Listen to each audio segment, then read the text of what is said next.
20 मई को होने वाले 5वें चरण के लोकसभा मतदान को लेकर नामांकन की प्रक्रिया शुरू हो चुकी है।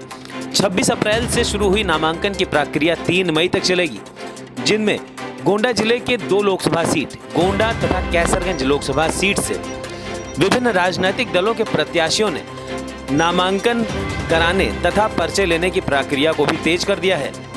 हालांकि इस समय लोकसभा चुनाव के 5वें चरण के मतदान को लेकर कैसरगंज लोकसभा सीट पूरे भारत में चर्चा का विषय बना हुआ है, जिसका कारण भारतीय जनता पार्टी के दिग्गज व तेज तर्रार वर्तमान सांसद ब्रजभूषण शरण सिंह का अभी तक टिकट भाजपा की तरफ से फाइनल न करना है, और जिसका कारण हाल ही में महिला पहलवानों के साथ हुए विवाद को लेकर सांसद ब्रजभूषण पर लगे आरोप, जिसके चलते इस समय लोकसभा सीट कैसरगंज चर्चा का विषय बना हुआ है।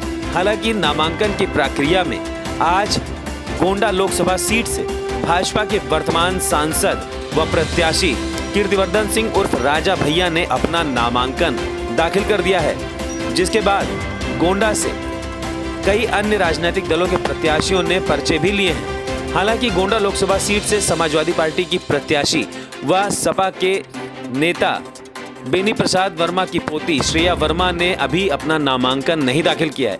हालांकि उनकी तरफ से पर्चे पहले ही लिए जा चुके हैं, लेकिन नामांकन की प्रक्रिया में भाजपा प्रत्याशी आगे निकल गए।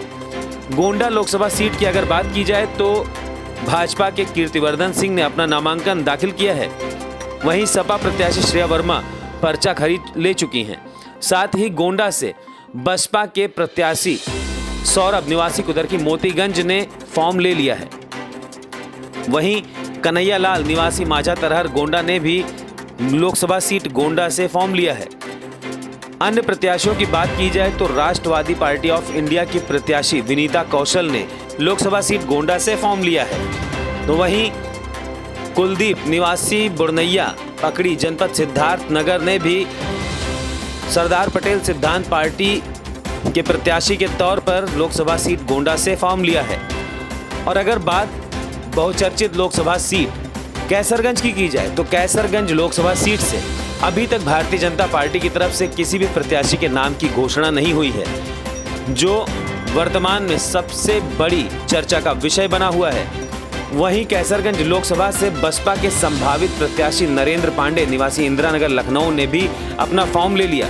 वहीं अगर बात भाजपा के बाद किसी अन्य राजनीतिक दल की जाए तो सबसे बड़ी टक्कर समाजवादी पार्टी की है, जिसको लेकर समाजवादी पार्टी की तरफ से जो अटकलें थी वो भी अब लगातार खारिज होती जा रही हैं। समाजवादी पार्टी की तरफ से संभावित प्रत्याशी के तौर पर विनोद कुमार शुक्ला ने कैसरगंज लोकसभा सीट से फॉर्म लिया। वहीं कैसरगंज लोकसभा सीट से सरदार पटेल सिद्धांत पार्टी के प्रत्याशी विनोद कुमार पटेल ने आज 10 प्रस्तावकों के साथ अपना नामांकन दाखिल कर दिया है तथा बहराइच के निर्दलीय प्रत्याशी के तौर पर साजिद सिद्दीकी व नबी अहमद ने अपना फॉर्म लिया है।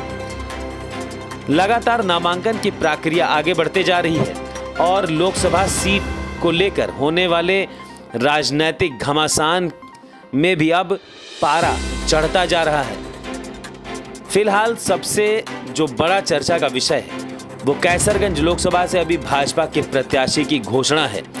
सपा और बसपा के संभावित प्रत्याशियों के नाम आने के बाद अब भाजपा की तरफ से किसका नाम सामने आएगा, और सबसे महत्वपूर्ण मुद्दा तो ये होगा कि अगर भाजपा की तरफ से सांसद ब्रजभूषण शरण सिंह का टिकट कटता है तो ऐसी स्थिति में कौन सा चेहरा सामने आएगा।